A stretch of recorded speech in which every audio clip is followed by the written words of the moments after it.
ரொம்ப எம்மியாக இருக்கும், ரொம்ப டேஸ்டியாக இருக்கும். கொஞ்சம் வித்தியாசமாக நம்மளோட மில்க் சாக்லேட் கேக். இது சாப்பிட்றதுக்கு அவ்வளோ டேஸ்ட்டாக இருக்கும். வாயில் வச்ச உடனே கரைஞ்சிரும். ரொம்பவே கம்மியான பொருளில் குறைவான செலவில் ரொம்ப ஈஸியாக பண்ணக்கூடிய ஒரு சூப்பரான ஸ்வீட் எப்படி பண்ணுறதுன்னு சொல்லிட்டு வீடியோக்குள்ளே பார்க்கலாம். வெல்கம் டு சாய் சமையல். இந்த எம்மியான ஸ்வீட் பண்ணுறதுக்கு நான் 750 ml மில்க் எடுத்திருக்கேன். அடுப்பை ஆன் பண்ணிவிட்டு ஒரு நான்ஸ்டிக் பேன் எடுத்து அதில் சூடு பண்ணிவிட்டு மில்கை சேர்த்துக்கிறேன். மில்க் ஒரு கொதி வரட்டும், வெயிட் பண்ணலாம். இப்போ ஒரு கொதி வந்துருச்சு. இப்போ சிம்மில் வச்சு நம்ம இதை சுண்ட வைக்கலாம். பால் நல்லா சுண்டி கால்வாசியாக குறைஞ்சி வரட்டும், அது வரைக்கும் வெயிட் பண்ணலாம். இப்போ நல்லா சுண்டிடுச்சு பால். இந்த டைமில் நம்ம எடுத்து வச்சுருந்தா ஒரு கப் அளவு சுகர் சேர்த்துக்கலாம். சுகர் சேர்த்துட்டு நல்லா மிக்ஸ் பண்ணிவிட்டு இது நல்லா சுண்டி வரட்டும். பாலை கிண்டி விட்டுட்டே இருக்கணும்னு இல்லை, 2 minutes ஒன்ஸ் கிண்டி விட்டால் போதும்.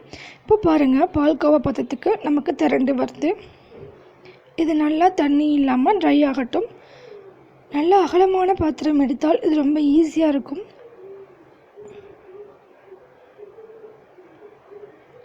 இந்த டைமில் நம்ம கொஞ்சம் நெய் சேர்த்துக்கலாம். ஒரு 2 ஸ்பூன் அளவு நெய் சேர்த்துக்கிறேன்.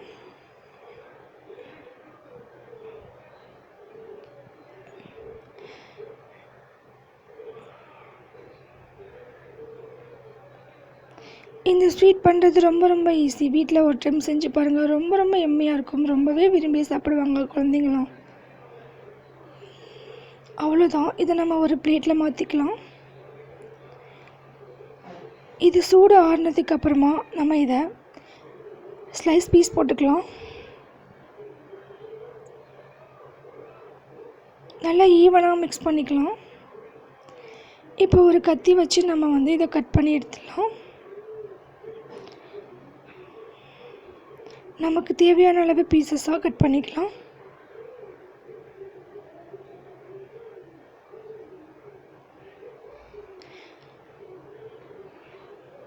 எப்பவும் ஒரே மாதிரியான ஸ்வீட் இல்லாமல் இந்த மாதிரி கொஞ்சம் வித்தியாசமாக செஞ்சு பாருங்கள். எவ்வளோ செஞ்சாலும் இது அன்றைக்கி செஞ்ச நாளே காலி ஆகிடும், அவ்வளோ எம்மியாக இருக்கும். இப்போ நான் சாக்லேட் பீசஸ் எடுத்துருக்கேன். இதை நம்ம மெல்ட் பண்ணிக்கலாம்.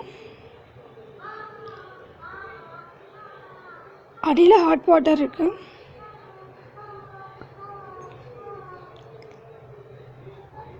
இப்போ சாக்லேட் மெல்ட் ஆயிடுச்சு. நம்மளோட பால்கோவா உங்களுக்கு நல்லா செட் ஆகணும் அப்படின்னா சூடு ஆறுனதுக்கு அப்புறமா ஃப்ரீசரில் கூட வச்சு எடுத்துக்கோங்க. அந்த ஷேப் மாறாமல் இருக்கும். அதுக்காக இப்போ சாக்லேட்ஸ் நம்ம மெல்ட் பண்ண சாக்லேட்ஸ் எல்லாத்தையுமே நம்ம இது மேலே வச்சுட்டு இது கொஞ்சம் நேரம் வெளியே விட்டால் கூட செட் ஆகிடும். அப்படி இல்லைன்னா கொஞ்சம் நேரத்துக்கு ஃப்ரீஸ் பண்ணி வச்சுட்டு அதுக்கப்புறமா எடுத்து அந்த வெளியே வச்சு கூலிங் போனதை கூட சாப்பிட்டுக்கலாம். அவ்வளோ எம்மியாக இருக்கும். வாயில் வச்ச உடனே கரைஞ்சிரும். சூப்பராக இருக்கும். இதை ஒரு டைம் செஞ்சு பாருங்கள்.